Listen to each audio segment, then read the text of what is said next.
วันนี้เป็นครั้งที่ 46 ตรงกับวันที่ 15 มิถุนายน พ.ศ. 2569 ข้าพเจ้า นายณัฐพงษ์ พรหมเมือง รหัส 017 ขอเปล่งวาจาสาธยายพุทธมนต์และสาธยายธรรมถวายเป็นพุทธบูชาธรรมบูชาสังฆบูชาและเป็นอาจาริยบูชาแด่องค์หลวงปู่ทวดและหลวงปู่ศิลาขอเทพเทวดาเจ้าทั้งหลายโปรดจงมาอนุโมทนาในการสวดสาธยายของข้าพเจ้านี้ขออนุภาพคุณพระรัตนตรัยครูบาอาจารย์และเทพเทวดาทั้งหลายโปรดทรงบันดาลจิตของข้าพเจ้าเป็นสมาธิอันควรแก่การสวดสาธยายมนต์ต่อไปอะระหังสัมมาสัมพุทโธภควาพุทธังภควันตังอภิวาเทมิสวากขาโตภควตาธัมโมธัมมังนัมมัสสามิสุปฏิปันโนภควโตสาวกสังโฆสังฆังนะมามิบทสวดชุมนุมเทวดาสัมมันตาจากาวเรสวัตระคัจฉันตุเทวตาสัทธัมมังมุนิราชสาสนังปุสักขันโมกขังสักเคกามิจารุเปคริสิทธารตเตชะตะริเกวิมณีทีเปรเทจักขามิตารวนาคาเนเคหะวัตุเตเตภูมาจายิโสเทวาชลาภาริสเมยะขาคันธพนาคาสิทธันตาสันติเกยมุนิวารวาจานังสาธโวเมสุนันตุธรรมสวนากาโลอายัมพันตาธรรมสวนากาโลอายัมพันตาธรรมสวนากาโลอายัมพันตาบทสวดนามกาสิกขานะโมตัสสะภะคะวะโตอะระหะโตสัมมาสัมพุทธัสสะนะโมตัสสะภะคะวะโตอะระหะโตสัมมาสัมพุทธัสสะนะโมตัสสะภะคะวะโตอะระหะโตสัมมาสัมพุทธัสสะบทสวดสัจจะกิริยาคาถานาทิเมสารนังอัญญังพุทโธเมสารนังวรังเอเตนะสัจจาวเชนะโสทิเมตุสัพพทา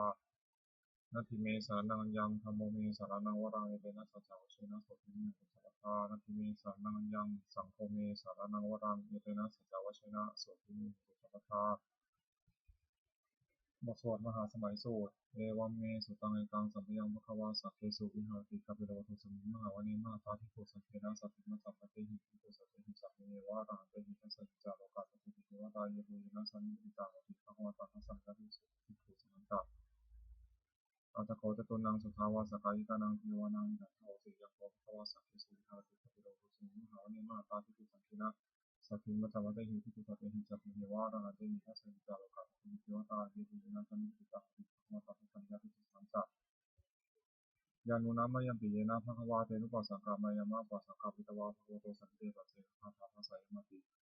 อัตโกตาเทวตาสายคาปินัมมะภะคะวะปุริโสสัมมันติสัมมาภะคะสายะภะสาจัมวะภะคะสมิชยะเอวะเมวะสุทธาวะสุสุเทเวสุอัตตระหิตาภะคะวะโตภะคะวะโตปะโตอะหังสุอัตโกตาเทวตาภะคะวันตังอภิวาเทตวะเอกัมมันตังอะหังสุเอกัมมันตังสะโกเอกาเทวตาภะคะวะโตสังเฆมินะพังอะภาสิมหาสัมปโยปาวานะสัมมิเทวกายาสมาคตาคาตมะอิมังธัมมะสัมปยังปฏิตาเยวะตราชิตาสังคันติ อัตโกวปราเทวตาภะคะวะโตสันนิเกหิมังคังอภัสสิตัสสะพุทธวงสมาทังสุจิตังอัตโนทุกขมุตังสุสาทิวานิตานิกาหิตวานิทิยานิรักขันติสันติปาติ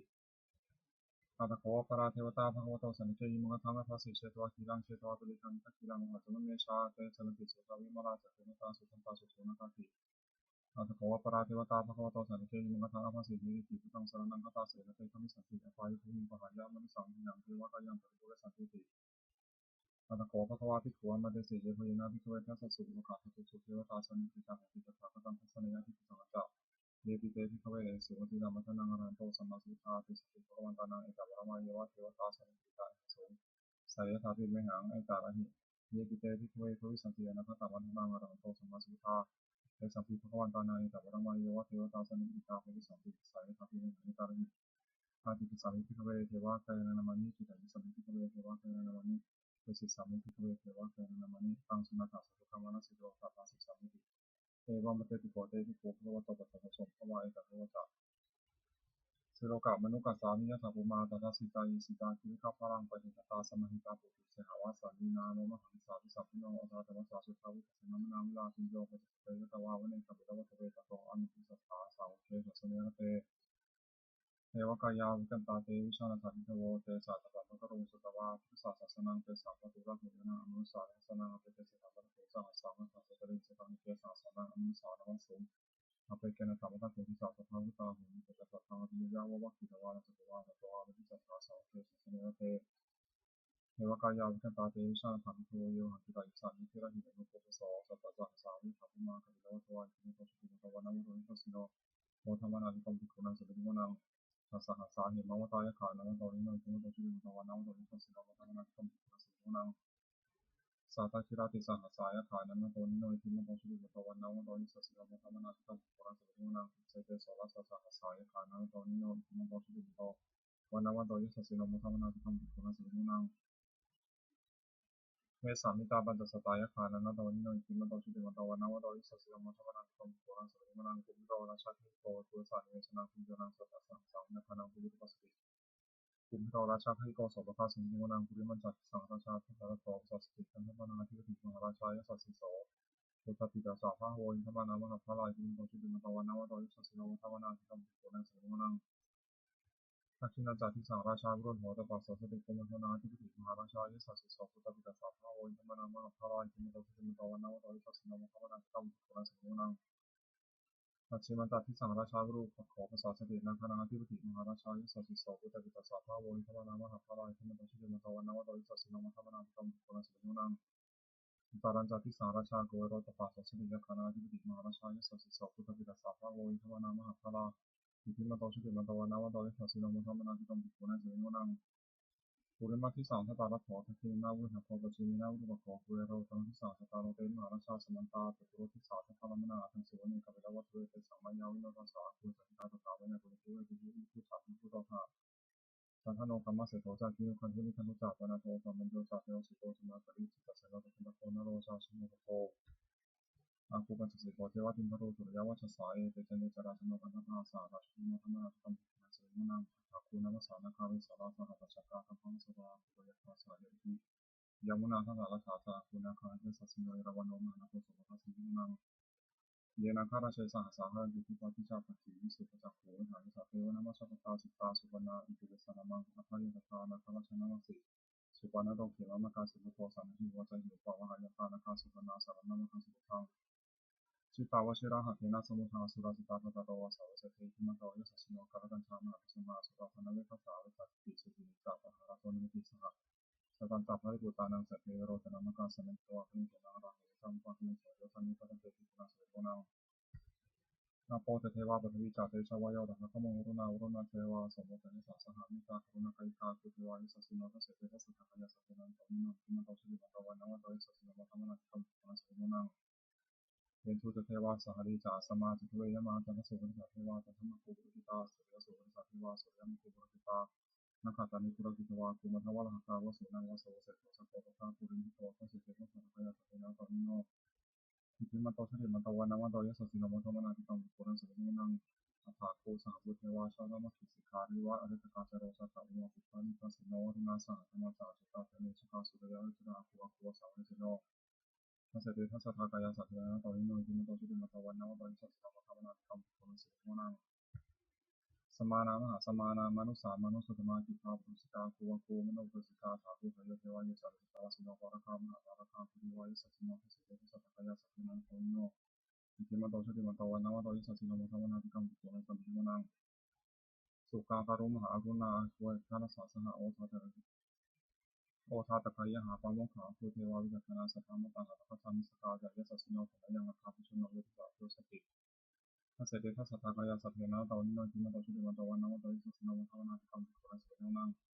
หิมิยาตุจิตายามาคัตถกาจายสัสสิโนสัมพิทกาลามัสเสสาสุติธรรมาจาสวานิมานาเตเนวะโคสาคุกรณิมิตาทัสเสเตทัสสะทากายสัพเพนะตาวิโนอิติมันโตชิริมันโตวันนาวะโตยิสัสสิโนมะธรรมนาคัมภิกขุนาสเวโกนังสัทเทเตเทวานิกายาสัพเพนะนะโตนิโนนามันวะอินะคันโฉเยติเยสัสสะสหภูทัสสะเดมิติตังอุคตินะมนะสวามิติภะตะนะคังสัมภวสิตตังสุปรมาปรมาโตจาสุตตาอิมโตสะสนังตุโรติสัจสะวะคัสสิโนนังสัสสะปรมาโลกานังนะธรรมาภิเยติภะคะโนชิริมโตปัสสมะคายโยอิสัสสิโสทัสสะไตสระภูปัจจิกาวะโสติโนเตสังสัมมะสวะคาหะเวโตโตริโตเตจะสัพเพภิกันเตเสนเทเวสัพพะมะเกมะระเสนาธิคัมมิตัสสะคานะสัมมะทิยะตาคานะสัมมะทิตาระคินามุทัมมะเทวสนะตาภะเดวะเรภะมาโวมุจิตาปินังอิทิตัสสะมหาเสนาโอคานะเสนาเปสยิปันนาตัลมหาจัสสะรังกัตวานัมหิระวังยะถาโตจะโกมิโตธนายันโตสวิสุโตตตาโสภจิตาวติสังโตเสยงเสตันจะสัพพังอภิเทยาวะคิรวานะสุขุมาตโตอัมพิสัทธาสัพเพสัสเนระเทระเสนาธิกันตเตวิชันสัพพิโยเตจะอัตตะมะกรุงสุตวาพุทธศาสนาวิตาราคิหิโลกามุนิสังวิสุยุสัพเพวิชิตาสังฆาวะเทวตายิสัสสิโนโมทิสังพุทธิสังกาเตชะมิสุตติ บทสวดบูชาหลวงปู่ทวดนะโมโพธิสัตว์โตอะระหะโตสัมมาสัมพุทธัสสะนะโมโพธิสัตว์โตอะระหะโตสัมมาสัมพุทธัสสะนะโมโพธิสัตว์โตอะระหะโตสัมมาสัมพุทธัสสะนวโกวาทฉบับประชาชนสมเด็จพระมหาสมณเจ้ากรมพระยาวชิรยานุโรรสธรรมวิภาคภูกะกรมสองทำอยู่การามาสองอย่างหนึ่งสติความรู้ได้สองสัพพัญญาความรู้ตัวทำเป็นโลกบาลคือคุ้มครองโลกสองอย่างหนึ่งหิริความละอายแก่ใจสองอัตตปะความเกรงกลัวทำอันทำให้งามสองอย่างหนึ่งคือความอดทนสองโสตจากความเสงี่ยมบุคคลหาได้ยากสองอย่างหนึ่งบุพการีบุคคลผู้ทำอุปการะก่อนสองกตัญญูกตเวทีบุคคลผู้ทำอุปการะที่ท่าน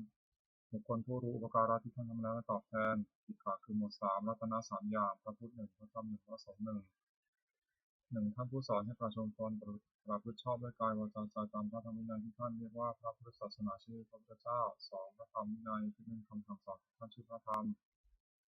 สามหมู่ชนที่ฟังคำสอนของท่านแล้วปฏิบัติชอบตามพระธรรมวินัยชื่อพระสงฆ์คุณของรัตนะสามอย่างพระพุทธเจ้ารู้ดีรู้ชอบด้วยพระองค์เองก่อนแล้วสอนผู้อื่นให้รู้ตามด้วยพระธรรมย่อมรักษาผู้ปฏิบัติให้ตกเป็นที่ชั่วพระสงฆ์ปฏิบัติชอบตามคำสอนของพระพุทธเจ้าแล้วสอนผู้อื่นให้กระทำตามด้วยอาการที่พระพุทธเจ้าทรงสั่งสอนสามอย่างหนึ่งทรงสั่งสอนเพื่อจักผู้ฟังรู้ยิ่งเห็นจริงในธรรมที่คนรู้คนเห็นสองทรงสั่งสอนมีเหตุที่ผู้ฟังอาจต้องทำเห็นจริงได้สามทรงสั่งสอนเป็นสัจจ์คือผู้ปฏิบัติตามย่อมได้ประโยชน์โดยสมควรแก่ความปฏิบัติโอวาทของพระพุทธเจ้าสามอย่างหนึ่งเว้นจากทุจริตคือประพฤติชั่วด้วยกายวาจาใจสองประกอบสุจริตคือประพฤติชอบด้วยกายวาจาใจสามทำใจของตนให้หมดจดจากเครื่องเศร้าหมองใจมีโรคผลลเป็นต้นทุจริตสามอย่างหนึ่งประพฤติชั่วด้วยกายทุจริตสามประพฤติชั่วด้วยวาจาทุจริตทุจริตสามประพฤติชั่วด้วยใจมโนทุจริตกายทุจริตสามอย่างฆ่าสัตว์หนึ่งละช่อหนึ่งประพฤติผิดกรรมหนึ่งวจีทุจริตสี่อย่างพูดเท็จหนึ่งพูดส่อเสียดหนึ่งพูดคำหยาบหนึ่งพูดเพ้อเจ้อหนึ่งมโนทุจริตสามอย่างโลภอยากได้ของเขาหนึ่งปฏิบัติของร้ายเขาหนึ่งผิดจากของทำหนึ่งทุจริตสามอย่างนี้เป็นผิดไม่ควรทำคือแต่ละเสียสุจริตสามอย่างหนึ่งประพฤติชอบด้วยกายสุจริตสองประพฤติชอบด้วยวาจาสุจริตสามประพฤติชอบด้วยใจมโนสุจริตกายสุจริตสามอย่างเว้นจากฆ่าสัตว์หนึ่งเว้นจากละช่อหนึ่งเว้นจากประพฤติผิดกรรมหนึ่งวจีสุจริตสี่อย่างเว้นจากพูดเท็จหนึ่งเว้นจากพูดส่อเสียดหนึ่งเว้นจากพูดคำหยาบหนึ่งเว้นจากพูดเพ้อเจ้อหนึ่งมโนสุจริตสามอย่างไม่โลภอยากได้ของเขาหนึ่งไม่ปฏิบัติของร้ายเขาหนึ่งชอบทำของทำหนึ่งสุจริตสามอย่างนี้เป็นผิดควรทำควรประพฤติอกุศลมูลสามอย่างรากของอกุศลและกุศลมูลมีสามอย่างคือโลภะอยากได้หนึ่งโทสะที่ทุสร้ายก็หนึ่งโมหะและวิจิหนึ่งอกุศลมูลเหล่านี้โลภะโทสะโมหะก็ดีอยู่แล้วส่วนอื่นที่ไม่เกิดขึ้นก็เกิดขึ้นที่เกิดแล้วก็จะเริ่มมากขึ้นและผลเสียกุศลมูลสามอย่างรากของกุศลและกุศลมูลมีสามอย่างคืออโลภะไม่อยากได้หนึ่งโทสะที่ทุสร้ายก็หนึ่งอโมหะไม่หลงหนึ่งถ้ากุศลมูลเหล่านี้อโลภะโทสะโมหะก็ดีอยู่แล้วกุศลอื่นที่ยังไม่เกิดขึ้นก็เกิดขึ้นที่เกิดแล้วก็เจริญมากขึ้นถึงนั้นควรให้เกิดมีสันดานสัพพุริสบัญญัติคือข้อที่สัตบุรุษตั้งไว้สามอย่างหนึ่งทานสละสิ่งของตนเพื่อเป็นประโยชน์แก่ผู้อื่นสองพระพุทธเจ้าคือบวชเป็นอุบายเว้นจากบิดเบือนการละการสามมาตราปีถูกประทานปฏิบัติมารดาบิดาคนไม่เป็นสุขวันนักการปฏิบัติคือปฏิบัติไม่ผิดสามอย่างหนึ่งเป็นที่ละสังวรสมบูรณ์สี่คือตาหูจมูกลิ้นกายใจไม่ให้ยีดีนได้ในเวลาเห็นรูปฟังเสียงทำเพลงเราถูกธรรมะตารู้ธรรมารมณ์ด้วยใจสองผู้ชนะมัตตานิตาจะประมาณในการกินอาหารแต่พอสมควรไม่มากไม่น้อยสามชาคริยานิโยคประกอบความเพียรเพื่อจะชำระใจให้หมดจดไม่เห็นแก่น้อยมากนักบุญกริยาถูกสามอย่างสิ่งเป็นที่ตั้งแห่งการบำเพ็ญบุญด้วยบุญกริยาถูกย่อมมีสามอย่าง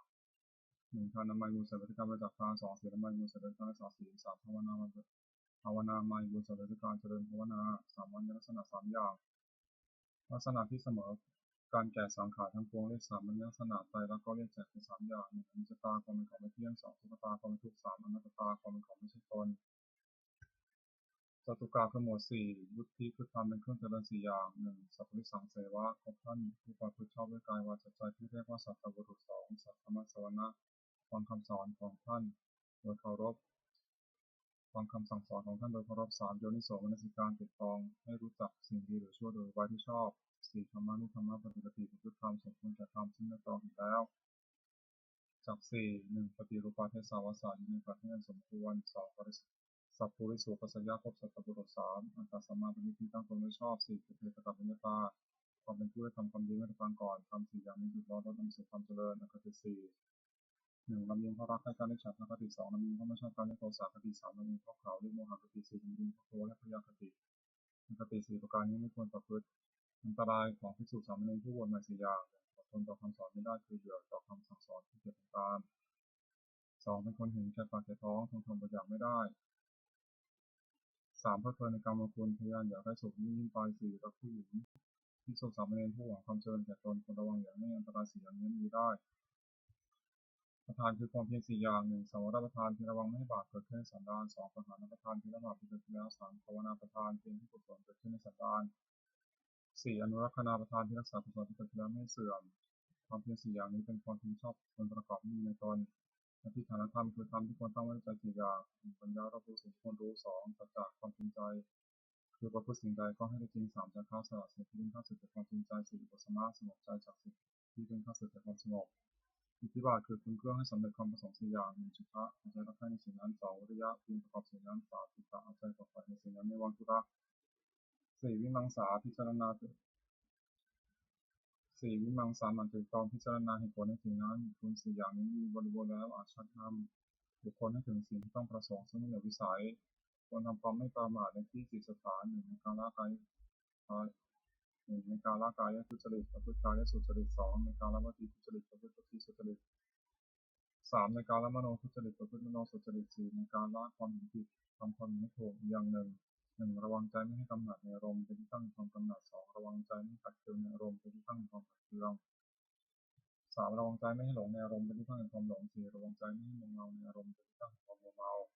ปาริสุทธิศีล 4. 1. ปาฏิโมกขสังวรสำรวมในพระปาฏิโมกข์เป็นข้อที่พระพุทธเจ้าห้ามทำตามข้อที่พระองค์อนุญาต 2. อินทรียสังวรสำรวมอินทรีย์ 6. คือตาหูจมูกลิ้นกายใจไม่ให้ยินดียินร้ายในเวลาเห็นรูปฟังเสียงดนตรีลิ้มรสธรรมรสธาตุธรรมรมในใจ 3. อาชีวะปริสุทธิเลี้ยงชีวิตโดยธรรมที่ชอบไม่หลอกลวงเขาเลี้ยงชีวิต 4. ปัจจยปัจเจกขณะพิจารณาเสียก่อนจึงบริโภคปัจจัย 4. คือสีวรธรรมะเสนาสนะมิตรสัตว์ไม่บริโภคปัญหาอารักขกรรมฐาน 4. 1. พุทธานุสตินึกถึงคุณพระพุทธเจ้าที่มีในพระองค์และทรงพระคุณแก่ผู้อื่น 2. เมตตาแผ่แรงใจดีคิดจะให้สัตว์ทั้งปวงประสบผลหน้า 3. สุภาพ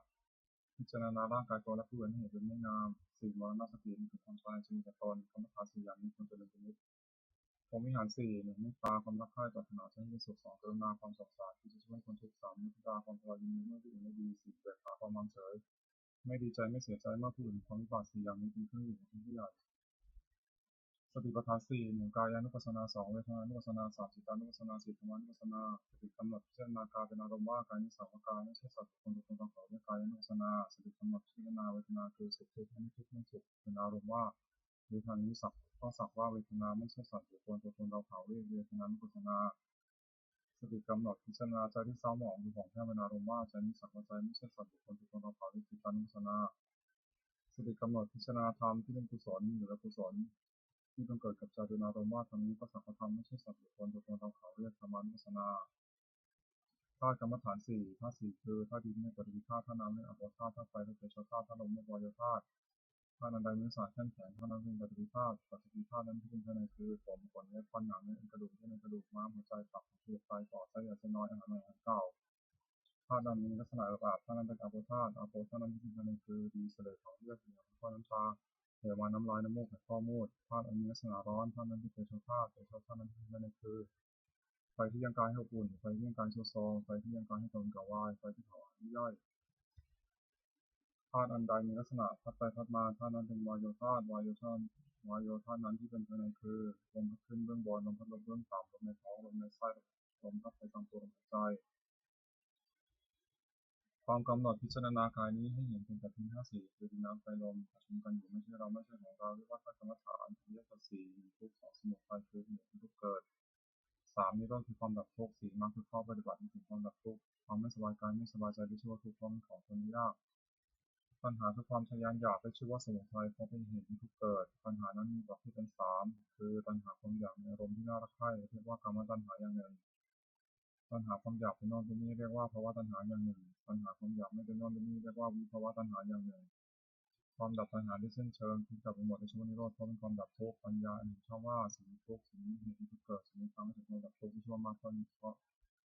ราะเป็นข้อปฏิบัติให้ถึงความดับทุกข์มรรคนั้นมีองค์8ประการคือปัญญาเห็นชอบหนึ่งดำริชอบหนึ่งเจรจาชอบหนึ่งทำการงานชอบหนึ่งเลี้ยงชีวิตชอบหนึ่งทำความเพียรชอบหนึ่งตั้งสติชอบหนึ่งตั้งใจชอบหนึ่งปัญจกาคือหมวด5นันตริยกรรม5 1. มาตุภาสฆ่ามารดา 2. ปุถุภาสฆ่าบิดา 3. อรหันตภาสฆ่าพระอรหันต์ 4. โลหิตตุกบาททำร้ายพระพุทธเจ้าจนถึงยังพระโลหิตงอกขึ้นไป 5. สังฆเทศยังสอนกันจากการทำให้อย่างนี้เป็นบาปหนักที่สุดห้ามสวรรค์ห้ามนิพพานตั้งอยู่ในฐานปราชิกของผู้ถือพระพุทธศาสนาห้ามไม่ทำเด็ดขาดอภิหาปัจเจเวก1. คนพิจารณาทุกวันว่าเรามีความแก่เป็นธรรมดาไม่ล่วงพ้นความแก่ไปได้ 2. คนพิจารณาทุกวันว่าเรามีความเจ็บเป็นธรรมดาไม่ล่วงพ้นความเจ็บไปได้ 3. คนพิจารณาทุกวันว่าเรามีความตายเป็นธรรมดาไม่ล่วงพ้นความตายไปได้ 4. คนพิจารณาทุกวันว่าเราต้องพัดพลาดจากของรักของชอบใจทั้งสิ้น 5. คนพิจารณาทุกวันว่าเรามีกรรมเป็นของตัวเราทำดีจากไม่ดีทั้งเพื่อและชั่วในสาระชาติการธรรมคือทำความกล้าหาญ5อย่าง 1. ศรัทธาเชื่อถือคุณเชื่อ 2. ศีลรักษากายวาจาให้เรียบร้อย 3. ทำสัจจะความเป็นผู้ศึกษามาก 4. วิริยารับพระมารบความเพียร 5. ปัญญารับรู้สิ่งควรรู้องค์แห่งภิกษุใหม่5อย่าง 1. สำรวมในข้อปาฏิโมกข์เป็นข้อที่พระพุทธเจ้าห้ามทำตามข้อที่ทรงอนุญาต 2. สำรวมอินทรีย์คือระวังตาหูจมูกลิ้นกายใจไม่ให้มีร้ายครอบงำได้ในเวลาแห่งรูปในตาเป็นต้น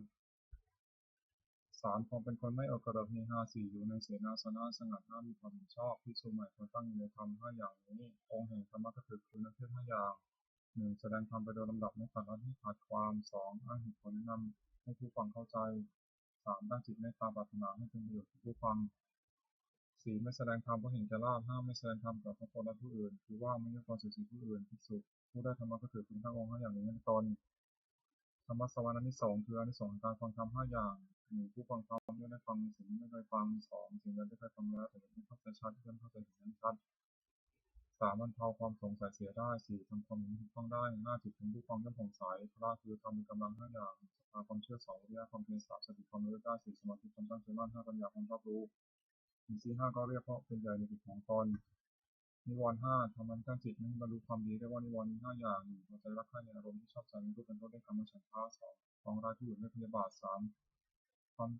ความที่จิตมันถูกเพลิดเพลินด้วยถึงนิพพะ 4. ฟุ้งซ่านและรำคาญด้วยปัจจัย 5. ลังเลไม่ตกลงได้ด้วยวิจิกิจฉาขันธ์ 5. กายกับใจนี้แบ่งออกเป็น5กองและขันธ์ 5 1. รูป 2. เวทนา 2. สัญญา 4. สังขาร 5. วิญญาณ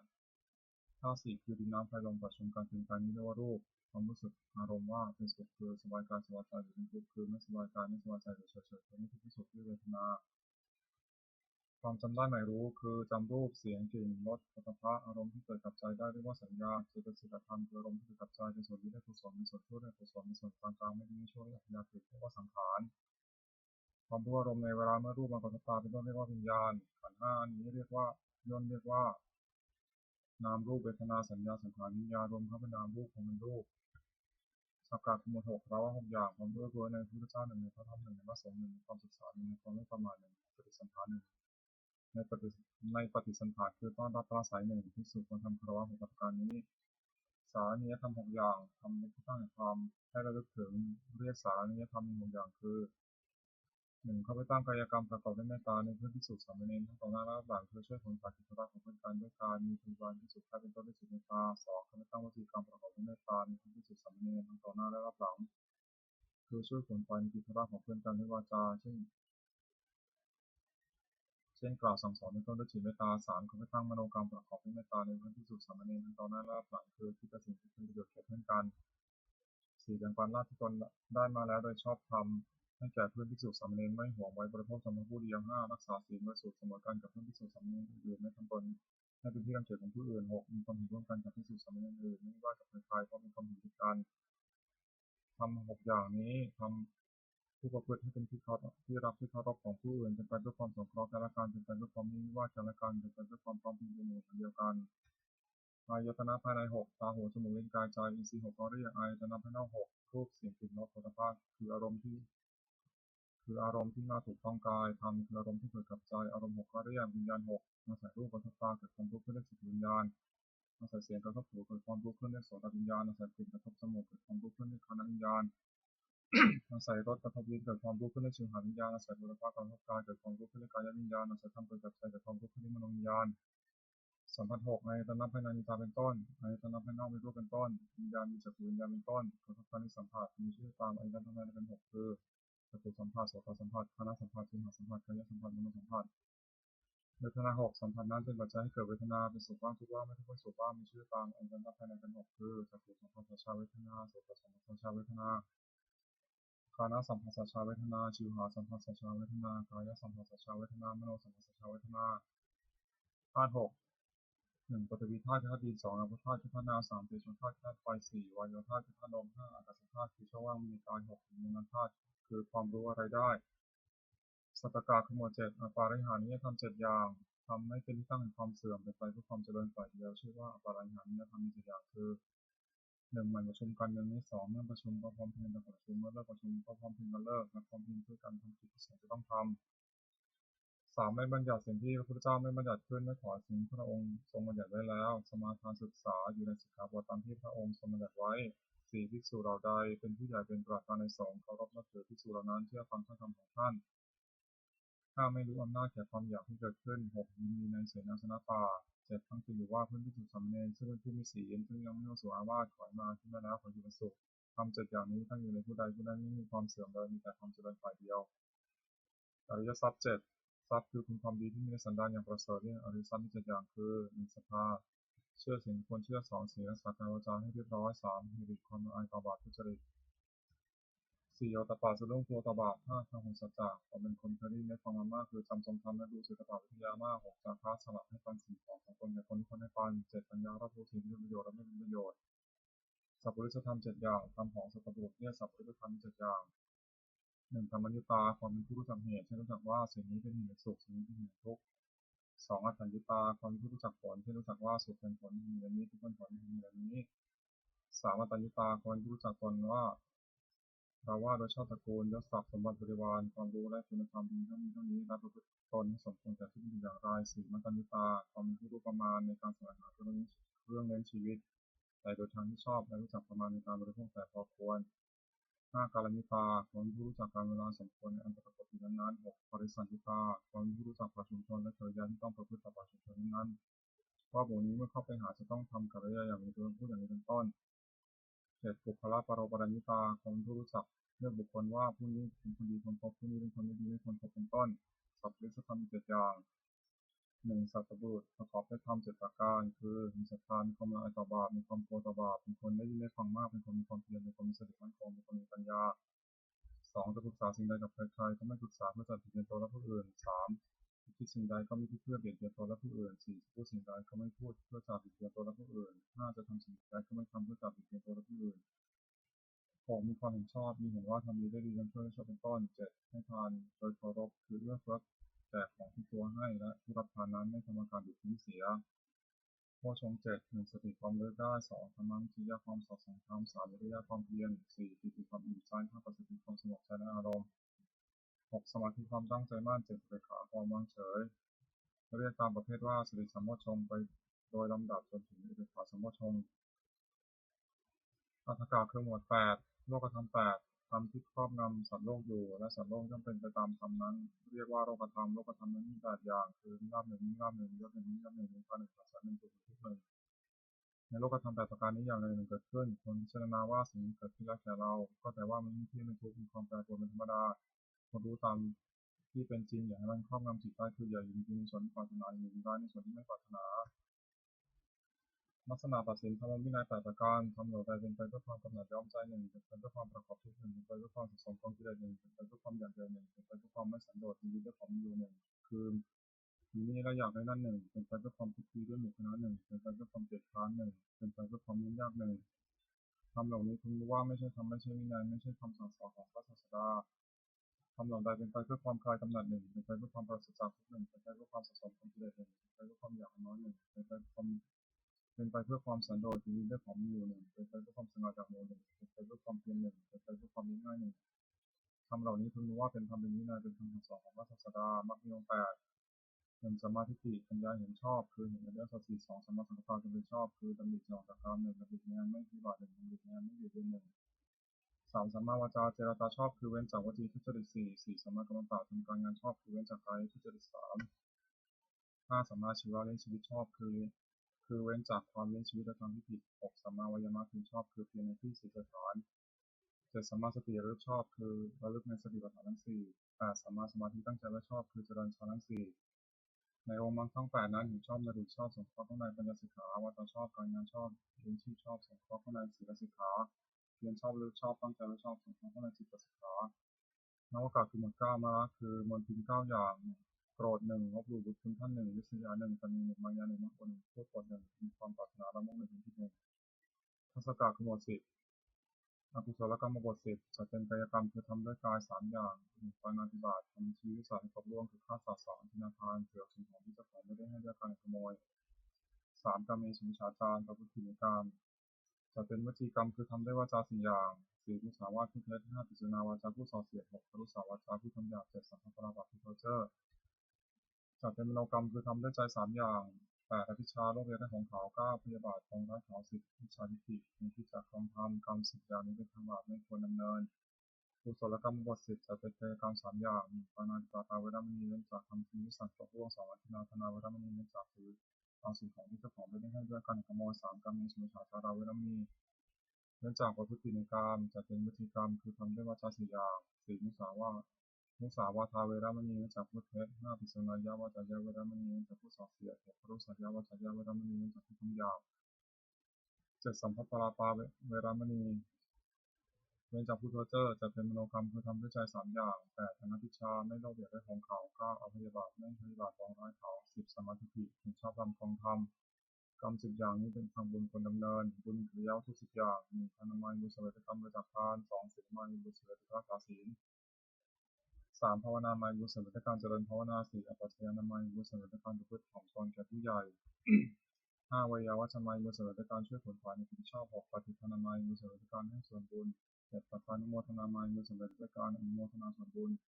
8ธรรมสวนาบุญเสวยการฟังธรรม9ธรรมะเทศนามัยบุญเสวยการแสดงธรรม10กิจกรรมการทำความตรงธรรมที่บรรพชิตควรพิจารณา1 10 อย่างบรรพชิตควรพิจารณา1ว่าแบบนี้เราไม่เทศต่างจากคฤหัสถ์แล้วอาการกิริยาใดๆของสมณะเราต้องทำอาการกิริยานั้นๆ2บรรพชิตควรพิจารณา1ว่าความมีชีพของเราไม่ได้ผู้อื่นเราควรทำตัวให้เขาเป็นง่าย3บรรพชิตควรพิจารณา1ว่าอาการกายวาจาอย่างเดียวที่เราจะต้องทำให้ดีขึ้นไปกว่านี้ยังมีอยู่ไม่ใช่เพียงเท่านี้4บรรพชิตควรพิจารณา1ว่าตัวของเราเองถูกเพียงตัวของเราเองโดยศีลนั้นหรือไม่5บรรพชิตควรพิจารณา1ว่าผู้เป็นคนแล้วถูกเพียงเราโดยศีลนั้นหรือไม่6บรรพชิตควรพิจารณา1ว่าเราจะต้องพัดพรากจากของรักของชอบไปทั้งนั้น7บรรพชิตควรพิจารณา1ว่าเรามีกรรมเป็นของตัวเราทำดีจากได้ดีทำชั่วจากได้ชั่ว8บรรพชิตควรพิจารณา1ว่าวันคืนล่วงไปล่วงไปแบบนี้เราทำอะไรอยู่9บรรพชิตควรพิจารณา1ว่าเรายินดีในที่สงัดหรือไม่10บรรพชิตควรพิจารณา1ว่าคุณวิเศษของเรามีอยู่หรือไม่ที่จะให้เราไม่เป็นผู้เพลิดเพลินในเวลาเพื่อนบรรพชิตถามในการถวายนาถากรณธรรมคือทำที่พึ่ง10 อย่างศีลรักษากายวาจาเรียบร้อย2ทำสัจจะทำเป็นผู้สดับทำเป็นผู้ได้สดับตับฟังมาก3กัลยาณมิตรตาความเป็นผู้มีเพื่อนดีงาม4สวัสดิตาความเป็นผู้ว่าง่ายสอนง่าย5กินกรณีสุทธคตาความขยันเอาใจใส่ในกิจธุระของเพื่อนที่สุดสำเนียง6ธรรมะกรรมตาความใคร่ในธรรมที่ชอบ7วิริยะเพียรเพื่อจะละความชั่วประพฤติความดี8สันโดษยินดีด้วยผ้านุ่งผ้าห่มอาหารที่นอนที่นั่งและยาการมีกันได้9สติทำการที่จะทำและคำที่พูดแล้วไม่นานได้10ปัญญาต้องพูดในกองสังขารตามจริงอย่างไรคาถาวัตถุคือถ้อยคำที่ควรพูด10 อย่าง1อภิชกถาถ้อยคำที่ชักนำให้มีความปรารถนาน้อย2สัพพิกถาถ้อยคำที่ชักนำให้สันโดษยินดีด้วยปัจจัยการมีกันได้3ปวิเวกคาถาถ้อยคำที่ชักนำให้สงัดกายสงัดใจ4อสังขตคาถาถ้อยคำที่ชักนำให้รักคนได้หมู่5วิริยารัมภคาถาถ้อยคำที่ชักนำให้ปรารภความเพียร6ศีลคาถาถ้อยคำที่ชักนำให้ตั้งอยู่ในศีล7สมาธิคาถาถ้อยคำที่ชักนำให้ทำใจสงบ8ปัญญาคาถาถ้อยคำที่ชักนำให้เกิดปัญญา9วิมุตติคาถาถ้อยคำที่ชักนำให้ทำใจให้พ้นจากกิเลส10วิมุตติญาณทัศนคาถาถ้อยคำที่ชักนำให้เกิดความรู้ความเห็นมีความที่ใจพ้นจากกิเลสอนุสติคืออารมณ์พลลึก10ประการ1พุทธานุสติระลึกถึงคุณของพระเจ้า2ธรรมานุสติระลึกถึงคุณของพระธรรม3สังฆานุสติระลึกถึงคุณของพระสงฆ์4ศีลานุสติระลึกถึงศีลของตน5จาคานุสติระลึกถึงทานที่ตนบริจาคแล้ว6เทวตานุสติระลึกถึงคุณที่ทำให้บุคคลเป็นเทวดา7มรณสติระลึกถึงความตายที่จะมาถึงตน8กายคตาสติระลึกเข้าไปในกายให้เห็นว่าไม่งามน่าเกลียดโสโครก9อานาปานสติตั้งสติกำหนดลมหายใจเข้าออก10อุปาสมานุสติ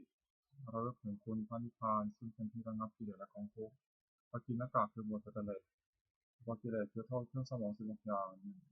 อภิชาวิสมาโลภะละโมบไม่สม่ำเสมอคือเพ่งเล็งสองโทสะร้ายกาจสามโลภะโกรธสี่อุปนาหะผูกโกรธร้ายห้ามัคคะและผูกคุณท่านหกปราสะที่เสมอคือยกตัวเทียมท่านเจ็ดศึกษาทิศยาคือหินเขาได้ดีคุณอยู่ไม่ได้แปดมัจฉริยะพระนิก้ามายามัญญาพิจารณาสิบสัตยะโอ้อวดเดือดคำพระหัวดื้อ12สารัมภะแห่งดี13มานะถึงตัว14อธิมานะดิมิทัศ15มาธรรมมา16ธรรมะทะเลอร์โอที่ปักจียธรรม37ประการสติปัฏฐาน4สัมมาปัฏฐาน4อิทธิบาท4อินทรีย์5พละ5โพชฌงค์7มรรคมีองค์8ที่มีปฏิบัติจตุกะกรรมกิเลสคือกรรมเครื่องสมอง4อย่าง1ปาณาติบาตทำชีวิตสัตว์ตกร่วง2อธินาทานถึงเอาสิ่งของที่เจ้าของไม่ได้ให้ด้วยการขโมย3กามเมสุมิจฉาจารประพฤติในกาม4มุสาวาทพูดเท็จกรรม4อย่างนี้นับฝากไม่ขาดสายเลยอบายมุขคือเหตุเครื่องชิบหาย4อย่าง1ความเป็นนักเลงหญิง2ความเป็นนักเลงสุรา3ความเป็นนักเลงเล่นการพนัน4ความคบคนชั่วเป็นมิตรข้อ4ประการนี้ไม่ควรประกอบที่ผิดทำให้การทำประโยชน์คือประโยชน์ในปัจจุบัน4อย่าง1ฐานะสมถะถึงความด้วยความหมั่นในการประกอบกิจเพื่อเลี้ยงชีวิตก็ดีในการศึกษาเรียนก็ดีในการทำธุระราชการของตนก็ดี2อารักขาสัมปทานถึงความด้วยการรักษาคือรักษาทรัพย์ที่แสวงหามาได้ด้วยความหมั่นไม่ให้เป็นอันตรายก็ดีรักษาการเงินของตัวไม่ให้เสื่อมเสียได้ก็ดี3กัลยาณมิตรตาความมีเพื่อนเป็นคนดีไม่คบคนชั่ว4สมาชิกตาความมีชีวิตตามสมควรแก่กำลังทรัพย์ที่หาได้ไม่ให้เปิดเผยนะไม่ให้ฟูมไฟนะสัมปรายิกถประโยชน์คือประโยชน์ในหน้า4อย่างศรัทธาสัมปทาถึงความไม่ศรัทธาคือเชื่อถือในคนเชื่อเช่นเชื่อว่าทำดีได้ดีเป็นช่วยเป็นต้น2ศีลสัมปทาถึงความไม่ศีลรักษาการวาจาเรียบร้อยดีไม่มีข้อ3จาคะสัมปทาถึงความไม่การบริจาคทานคือการเฉลี่ยสุขให้แก่ผู้อื่น4ปัญญาสัมปทาถึงความด้วยปัญญารู้จักบาปบุญคุณโทษประโยชน์ไม่ใช่ประโยชน์เป็นต้นนิสสัยปฏิรูปคือคนเพียงนิด4จำพวก1คนปอกล่อ2คนดีจะพูด3คนหัวกระโจก4คนชักชวนคนที่ขายคน4จำพวกนี้ไม่ใช่มิตรแต่เป็นคนเพียงนิดไม่ควรคบคนปอกล่อมีลักษณะ4 1คิดเอาแต่ได้ฝ่ายเดียว2เสียให้น้อยคิดเอาให้ได้มาก3เมื่อมีใครแก่ตัวจึงรับเอาผิดของเพื่อน4คบเพื่อนเพราะเห็นแก่ประโยชน์ของตัว2คนที่จะพูดมีลักษณะ4 1เก็บเอาของนี้แล้วมาปราศัย2อ้างเอาของที่ไม่มีมาปราศัย3สมเพราะด้วยสิ่งหาประโยชน์ไม่ได้4ออกปากไม่ได้3คนหัวกระจกมีลักษณะ4 1จะทำชั่วก็คอยตาม2จะทำดีก็คอยตาม3ต่อหน้าว่าสรรเสริญ4รับหลังก็นินทา4คนชักชวนในทางชิบหายมีลักษณะ4 1ชักชวนดื่มน้ำเมา2ชักชวนเที่ยวกลางคืน3ชักชวนให้ระวังในการเล่น4ชักชวนเล่นการพนันมิตรแท้4จำพวก1มิตรมีอุปาระ2มิตรร่วมสุขร่วมทุกข์3มิตรได้ประโยชน์4มิตรมีความรักใคร่มิตร4จำพวกนี้เป็นมิตรแท้คนคบ1มิตรมีอุปการะมีลักษณะ4 1ป้องกันเพื่อนผู้ประมาทแล้ว2ป้องกันทรัพย์สมบัติของเพื่อนผู้ประมาทแล้ว3ไม่มีภัยเป็นมิตรผู้รักได้4ไม่มีธุระที่ออกซ้ำให้เกินกว่าที่ออกปาก2ไม่ร่วมสุขร่วมทุกข์มีลักษณะ4 1ขยายความลับของตนแก่เพื่อน2ติดความลับของเพื่อนไม่แพร่งพราย3ไม่ละทิ้งยังไม่บอด4มีชีวิตเอาสลัดแทนได้3มีแนวประโยชน์มีลักษณะ4 1ไม่เป็นความชั่ว2แนะนำให้ตั้งอยู่ในความดี3ให้ฟังสิ่งที่ยังไม่เคยฟัง4บอกทางสอนให้4มีความรักใคร่มีลักษณะ4 1ทุกด้วย2สุขด้วย3โต้เถียงคนอื่นที่เตียนเพื่อน3รับรองคนที่พูดสรรเสริญเพื่อน4รับรองคนที่พูดสรรเสริญเพื่อนสังฆาวัตถุ4อย่าง1ทานให้การสิ่งของตนแก่ผู้อื่นให้คนให้ทาน2ปิยวาจาเจรจาวาจาที่อ่อนหวาน3อัตตจริยาประพฤติสิ่งที่เป็นประโยชน์แก่ผู้อื่น4สมานัตตาความเป็นคนมีตนเสมอไม่ถือตัวคุณ4อย่างนี้เป็นเครื่องยึดเหนี่ยวใจของผู้อื่นไว้ได้สุขของคฤหัสถ์4อย่าง1สุขเกิดแต่ความมีทรัพย์2สุขเกิดแต่การจ่ายทรัพย์บริโภค3สุขเกิดแต่ความไม่ต้องเป็นหนี้4สุขเกิดแต่ประกอบการงานที่ปราศจากโทษความปรารถนาของบุคคลในโลกที่สมหมายด้วยยาก4อย่าง1ขอสมบัติจงเกิดมีแก่เราโดยทางที่ชอบขอ2ขอยศจงเกิดมีแก่เรากับญาติพวกพ้อง3ขอเราจงรักษาอายุยืนนาน4เมื่อสิ้นชีพแล้วขอเราจงไปบังเกิดในสวรรค์ทำเป็นเหตุให้สมหมายมีอยู่4อย่าง1ศรัทธาสัมปทาถึงความไม่ศรัทธา2ศีลสัมปทาถึงความไม่ศีล3จาคะสัมปทาถึงความไม่รู้จักทาน4ปัญญาสัมปทาถึงความไม่ปัญญาตระกูลอันมั่งคั่งจะตั้งอยู่นานไม่ได้เพราะสถานที่1ไม่แสวงหาพัสดุที่หายแล้ว2ไม่บูรณะพัสดุที่ค่ำค่า3ไม่รู้จักประมาณในการบริโภคสมบัติ4ตั้งสติเด็กบุรุษทุกศีลให้เป็นแม่เรือนพ่อเรือนผู้หวังดำรงตระกูลผู้หวังจะดำรงตระกูลควรเว้นสถาน4ประการนี้เสียเราทำของคฤหัสถ์4 1สัจจะสัตย์ซื่อแก่การ2ธรรมะรู้จักข่มจิตของตน3ขันติอดทน4จาคะสละให้ปันสิ่งของตนบุคคลทุกคนให้ปันปัจจกะประโยชน์เกิดแต่การถือพวกทรัพย์5อย่าง แสวงหาพวกทรัพย์ได้ในทางที่ชอบแล้วหนึ่งเลี้ยงตัวมารดาบิดาบุตรภรรยาบ่าวใกล้ให้เป็นสุขสองเลี้ยงเพื่อนฝูงให้เป็นสุขสามบำบัดอันตรายที่เกิดแต่เหตุต่างๆสี่คำพีห้าอย่างคือขอไก่ยาติพีสงเคราะห์ญาติขอไข่อภิธิพีต้อนรับแขกขอควายถือพระเปตพีทำบุญอุทิศให้ผู้ตายงองูราชพีถวายเป็นหลวงมีภาษีอากรเป็นต้นจอจานเทวตาพีทำบุญอุทิศให้เทวดาห้าบริจาคทานในสมณพราหมณ์ที่เป็นผู้ชอบ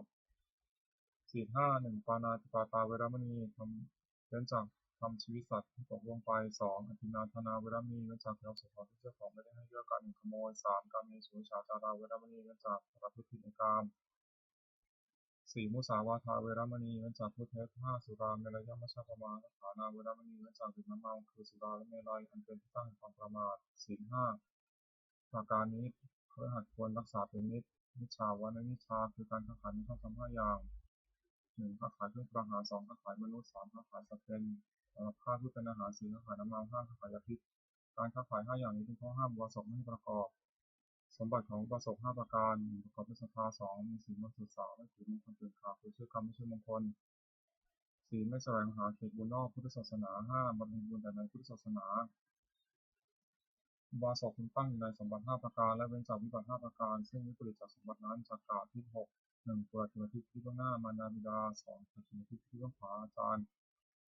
สามปัจฉิมทิศที่เบื้องหลังบุตรภรรยา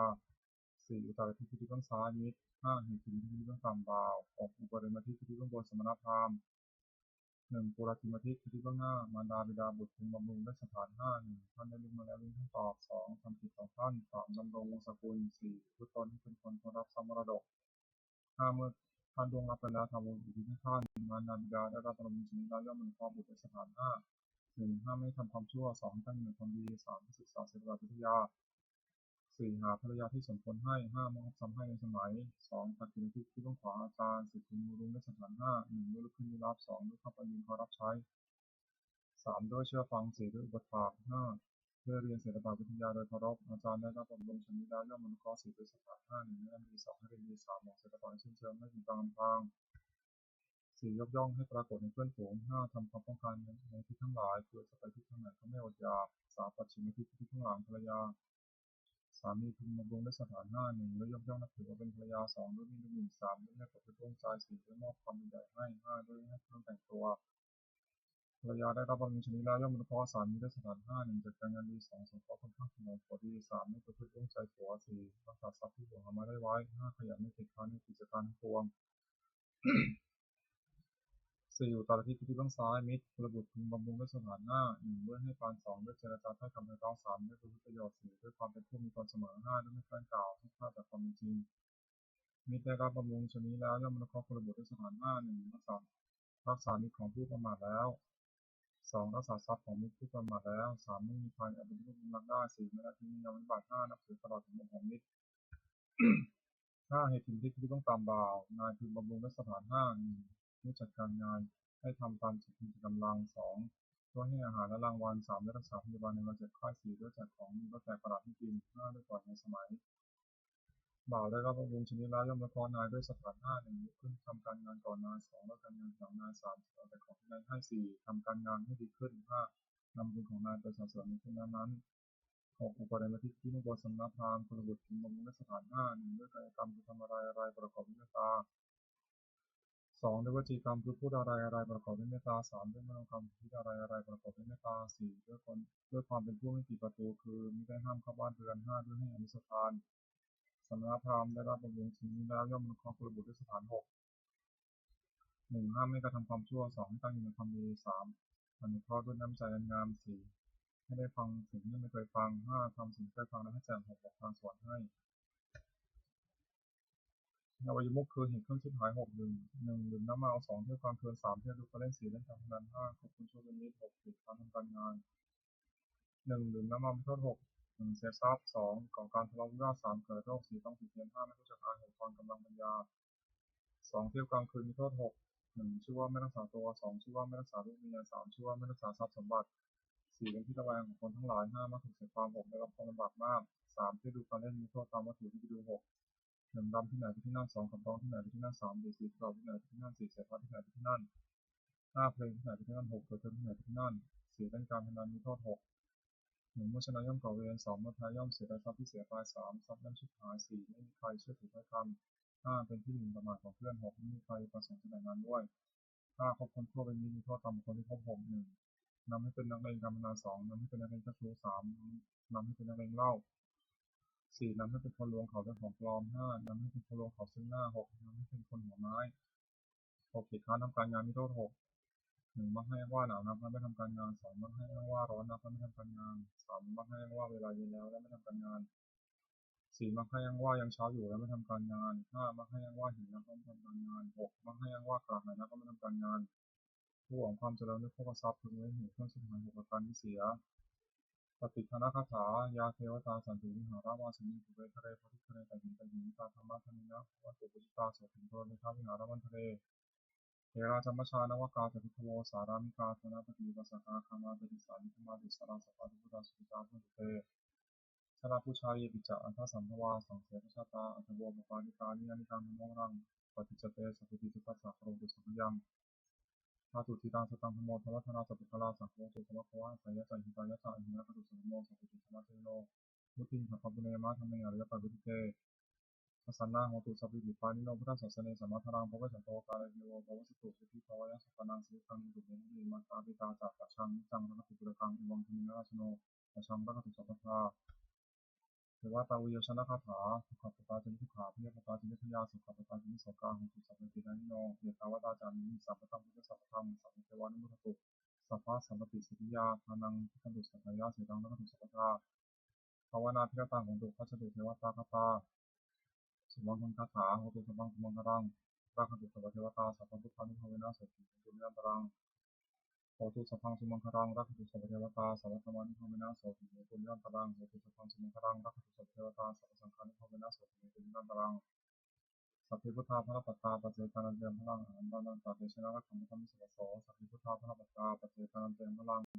อรหันตานันตาเตชนะรักขันตุธรรมิสัพพะโสสัพพิพุทธาภรปัตตาปัจเจกานันตยมพลังอรหันตานันตาเตชนะรักขันตุธรรมิสัพพะโสสัพพิพุทธาภรปัตตาปัจเจกานันเตมพลังอรหันตานันตาเตชนะรักขันตุธรรมิสัพพะโสสัพพิพุทธาภรปัตตาปัจเจกานันเตมพลังอรหันตานันตาเตชนะรักขันตุธรรมิสัพพะโสสัพพิพุทธาภรปัตตาปัจเจกานันเตมพลังอรหันตันตาเตชนะรักขันตุธรรมิสัพพะโสสัพพิพุทธาภรปัตตาปัจเจกานันเตมพลังอรหันตานันตาเตชนะรักขันตุธรรมิสัพพะโสสัพพิพุทธาภรปัตตาปัจเจกานันเตมพลังอรหันตานันตาเตชนะรักขันตุธรรมิสัพพะโสสัพพิพุทธาภรปัตตาปัจเจกานันเตมพลังอรหันตานันตาเตชนะรักขันตุธรรมิสัพพะโสบทแผ่เมตตาให้ตนเองสุขิโตโหมิขอให้ข้าพเจ้ามีความสุขมิทุกโขมิขอให้ข้าพเจ้าปราศจากความทุกข์เวโรโหมิขอให้ข้าพเจ้าปราศจากเวรโมปจาปชงมิขอให้ข้าพเจ้าปราศจากอุปสรรคอันตรายทั้งปวงสุขียตานังปริหารามิขอให้ข้าพเจ้าจงมีความสุขกายสุขใจรักษากายวาจาใจให้พ้นจากความทุกข์ภัยทั้งปวงเถิดจงโปรดแผ่เมตตาให้สรรพสัตว์ทั้งหลายสรรพสัตว์สัตว์ทั้งหลายที่เล่นด้วยทุกคนแต่เจตนาด้วยกันทั้งหมดทั้งสิ้นเวลาของตัวจงสุขเถิดอย่าได้มีเวรจากกันและกันเลยพยาปัชชาของตู่จงไปสุขเถิดอย่าได้บีบเบียนซึ่งกันและกันเลยอมีข่าวของตู่จงไปสุขเถิดอย่าได้มีความทุกข์กายทุกข์ใจเลยสุขียตานังปริหาตุจงมีความสุขกายสุขใจรักษาตนให้พ้นจากทุกข์นั้นสิ้นเชิญบทแผ่เมตตาอุทิศสัพเพสัตตาสัตตาโหตุอาเวราสุขาชีวิโนขอให้สัตว์ทั้งหลายอย่าได้มีเวรจากกันและกันเลยจงเป็นผู้ดำรงชีพอยู่สุขทุกเมื่อเถิดกตังมุยังพลังมันหังสัพพิปัสสิมันตุเตขอให้สัตว์ทั้งหลายจงได้เสวยผลบุญที่ข้าพเจ้าได้บำเพ็ญด้วยกายวาจาใจและนั้นเถิดขอในสงฆ์แห่งผลบุญกุศลนี้จงเป็นสัพพะสิริมงคลแก่ข้าพเจ้าข้าพาปลอดภัยจากทุกโศกโรคภัยอันตรายทั้งปวงที่แหล่งรายได้สุขสมั่นคง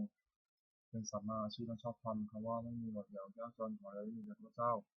ขอให้ข้าพเจ้ามีสมาธิถี่ตั้งมั่นในธรรมคำสอนขององค์สมเด็จพระสัมมาสัมพุทธเจ้าดำรงอยู่ในความดีงามตลอดกาลนานอีกทั้งขอเทพเทวดาทั้งหลายที่ได้อนุโมทนาสาธุการในบุญกุศลนี้โปรดประสิทธิ์ประสาทพรน้อมส่งอนุภาพแห่งมงคลไปสู่วัตถุมงคลยอดเศรษฐีมนต์มหายานหลวงปู่ศิลารวมถึงวัตถุมงคลทั้งปวงศักดิ์สิทธิ์อันเลิศที่จะสร้างขึ้นให้เปี่ยมด้วยพุทธานุภาพเทวานุภาพและวิชานุภาพศักดิ์สิทธิ์มีผลมีสิริมงคลแก่ผู้ครอบครองผู้ชาติประการเทิน